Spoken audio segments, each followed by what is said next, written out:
இன்றுடன் 16 ஆண்டுகளை அடைந்து விட்டோம். இன்னமும் அப்பாவி மக்களின் மரண ஓலம் முள்ளிவாய்க்கால் நுழைவாயிலில் கேட்கின்றது. அன்று கைகோர்த்த உலக நாடுகளின் எல்லையை கூட சென்றடையவில்லை என்பதுதான் இன்று வரை புரியாத புதிர். 2009 மே 18 அன்று தமிழினத்தின் மீது ராஜபக்ஷ அரசால் தாயக சனங்கள் சொந்த மண்ணிலேயே வைத்து கொத்து கொத்தாய் குண்டு போட்டு கொள்ளி வைத்த இனவழிப்பின் கொடிய நாளே அது. தமிழ் மக்களின் விடுதலையை தம் நெஞ்சில் சுமந்து இரத்தம் சிந்திய மாவீரர்களினது தம் உயிரை காக்க ஓடிய ஈழ மக்களின் இறுதி மூச்சு கந்தக காற்றில் கரைய அழுகுரலும் கூக்குரலும் குண்டு சத்தத்தை மிஞ்சி செவிப்பறைகளை கிழித்து முள்ளிவாய்க்கால் செம்மண்ணுள் புதைந்து கிடக்கும் விதைகளுக்கு உயிர் கொடுக்கும் நாளே மே 18.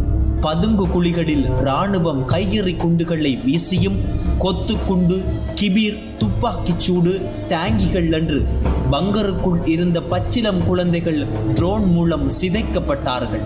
நந்தி கடலோரத்தில் இராணுவத்திடம் சரணடைய காட்டிய வெள்ளை கொடியும் அன்று இரத்த வெள்ளத்தில் தோய்ந்தது. இந்த கோரத்திலும் பிழைத்த தமிழ் மக்களுக்கு உயிர் கொடுத்ததுதான் முள்ளிவாய்க்கால் கஞ்சி. அன்று அப்பாவி மக்கள் மட்டுமல்ல, மனித நேயமும் சேர்த்து புதைக்கப்பட்டது.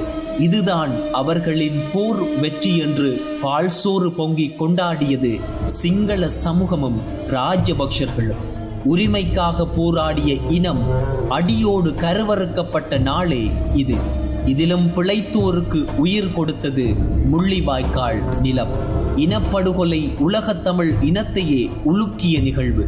முள்ளிவாய்க்காலின் சின்னங்களையும் உண்மைகளையும் இனப்படுகொலையை வெளிப்படுத்தவும் முனையும் சாட்சியங்களை நசுக்க இன்றும் பல ஆயிரம் ராஜபக்ஷர்கள் வரிசையில் நிற்கின்றார்கள். மண்ணுக்குள் புதைந்த விதைகள் ஒரு நாள் விருட்சமாகும் என்று தமிழினம் துடிக்கின்றது.